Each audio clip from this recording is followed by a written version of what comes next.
Акварель и азиатская живопись. Смешанная техника.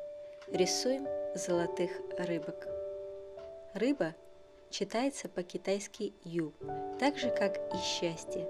Таким образом, рыба в китайской культуре символизирует счастье, богатство и процветание. Золотая рыбка – это двойное счастье, так как слова «золотая рыба» состоят из двух иероглифов – золото и счастье.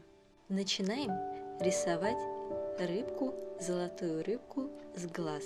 Берем малую контурную кисть, набираем черную краску или тушь и рисуем контуром два круга или полуовал, в зависимости от того, в каком ракурсе видно нам рыбу. Намечаем рот и зрачки. Затем набираем на кисть ярко-желтый, затем можно взять оранжевый и на кончик посадить красный, или сразу же взять красный. И начинаем мазками один за другим прорисовывать тельце рыбки. Самый главный мазок в данной ситуации – это поставить кисть, прижав ее от кончика до пяточки, и провести кистью немного вбок или вверх, оставив отпечаток, похожий на каплю. Затем подрисуем линию и нарисуем тем самым брюшко и перейдем к плавникам и хвосту. Для плавников и хвоста мы пользуемся одним и тем же движением, просто делаем мазок короче для плавников, а для хвоста делаем мазок длиннее. Тем же самым цветом, набрав ярко-желтый или оранжевый и на кончик посадив оранжевый или красный, мы прижимаем кисть сначала самым кончиком, а потом в процессе движения прижимаем ее целиком и в конце опять возвращаемся к кончику и поднимаем. Сейчас мы рисуем рыбку в другом ракурсе, но теми же самыми мазками, когда мы прижимаем кисть от кончика до самой пяточки и немного проводим кистью в сторону. Намечаем глаза, которые нам видно сзади, полукругами кистью.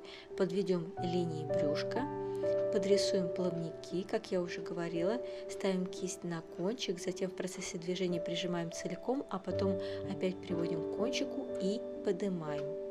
По такому же принципу мы изображаем и хвост, который состоит из 4 секторов, очень похожи даже на крылья бабочки, только в большем размере и в другом размахе.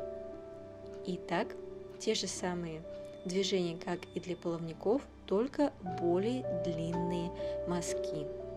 Как вы видите, мы изобразили рыбку совершенно в другом ракурсе. Нам видно ее как бы сбоку и сзади. Теперь давайте нарисуем золотую рыбку еще в одном ракурсе, так чтобы нам было видно глаза. Как я уже говорила, работаем контурной кистью, не забываем прорисовать зрачки и намечаем рот, который состоит из двух дугообразных полосок. Проведем линию между глаз цветом и те же самые движения, о которых мы говорили прежде для прорисовки тельца. Не забудем подвести линию для брюшка, которую мы потом тоже заполним цветом. И опять рисуем с вами плавники и хвост. Когда вы рисуете плавники и хвост, вы можете не только просто прижимать кисть от кончика, затем прижимая все больше, опять возвращая к кончику, вы можете также прокручивать кисть между пальцами, тем самым выводя красивые линии. И тогда и плавники, и хвост получатся очень красивым, необычным образом загнутыми. Вы можете пересекать части хвоста друг с другом. Как я уже говорила, пересечение дает объем.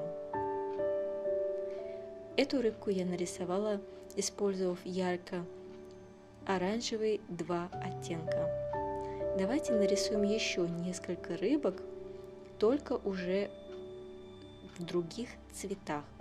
Начинаем опять же с глаз и нарисуем не только в другом цвете, но и в другом ракурсе. Для этой рыбки я набрала на кисть ярко-бордовый и на кончик посадила черный. Пока работаю кончиком, контуром намечая тельце. Теперь начнем теми же самыми движениями, что и прежде, рисовать плавники.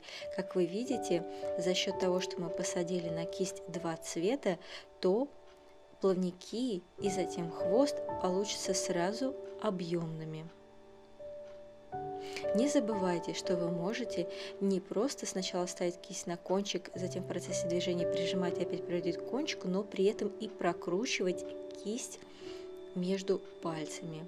Можно немного поработать и сухой кистью, что тоже придаст очень красивый эффект. И как я говорила, вы можете пересекать части хвоста рыбки между собой, что придаст больше объема вашей работе. Теперь давайте прорисуем еще одну последнюю рыбку, которую я хочу выполнить в черном цвете. Для этого мы оставим часть кисти просто наполненной водой, а на кончик возьмем черный цвет или тушь. Теми же самыми движениями, что и прежде, мы сначала прорисуем тельце, то есть прижимаем кисть от кончика до пяточки и ведем кисть в бок. И затем мы самым кончиком подрисуем брюшко и поработаем, как и прежде, с плавниками и с хвостом, только уже в черном цвете.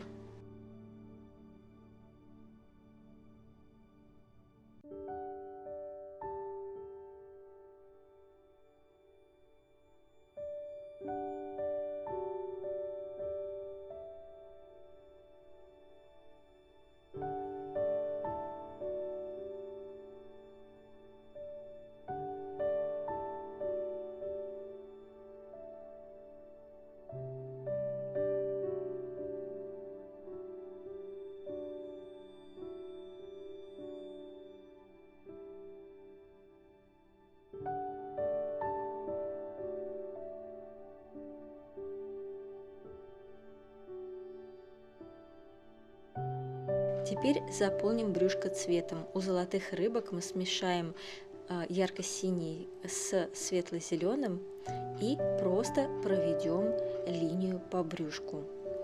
Красную рыбку и черную мы им заполним брюшко разбавленным водой бордовым цветом. Или можно также воспользоваться и розовым цветом.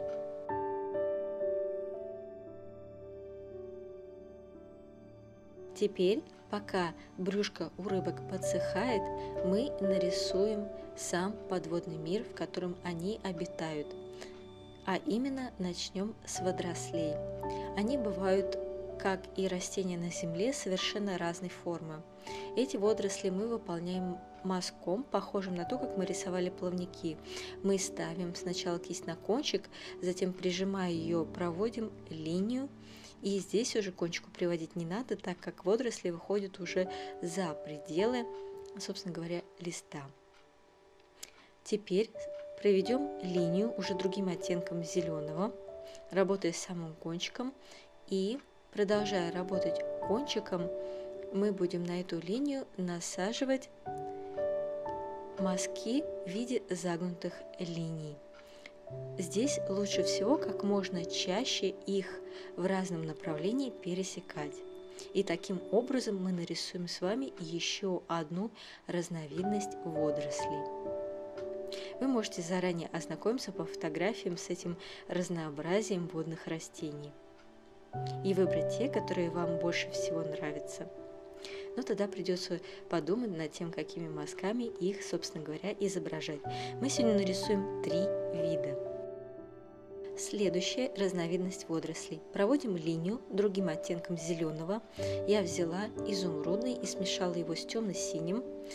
И начинаем насаживать на нее в разных ракурсах вот такие, можно сказать, листья водорослей, Самый используемый в данном случае мазок – это когда я прижимаю кисть от кончика до самой пяточки и боком подвожу к основной линии стеблю мазок. Также можно пользоваться мазком в виде капли. Не забывайте все время менять ракурсы и пересекайте ваши объекты. Это придаст объем. Меняйте оттенки того цвета, с которым вы работаете. Это тоже придаст объема и динамики. Итак, мы изобразили 3 вида водорослей. За это время брюшко подсохло, мы берем белила на малую кисть, или можно работать средней, но кончиком, и располагаем точки таким образом, чтобы следующая точка следующего ряда попадала между точками предыдущего. И в каждом ряду следующем делаем точку немного больше по объему, соответственно, для этого прижимая кисть.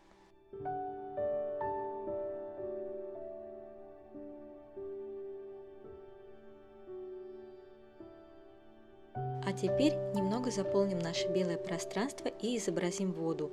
Для этого ярко-голубой мы разбавим водой и просто оставляя отпечатки кисти, прижимая кисть от кончика до самой пяточки и группируя эти отпечатки рядом с друг другом в некоторых местах, мы с вами заполняем белое пространство вот таким вот образом, чтобы получить видимость воды, которая окружает наших рыбок и в которой они плавают. Вверху мы просто возьмем цвет оттенка морской волны. Для этого смешаем ярко-синий с изумрудным. И тем же самым образом прорисуем воду.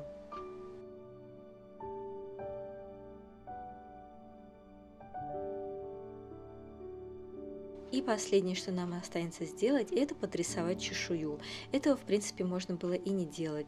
Набрав оттенок ярко-оранжевый, я просто подвожу дуги вокруг расставленных белых точек. Таким образом отображаю чешую. Соответственно, на красной рыбке я поработаю бордовым, а на черной – черным. И это последние штрихи. Надеюсь, вам было интересно. Оставляйте комментарии, что бы еще вам хотелось, чтобы мы вместе с вами нарисовали.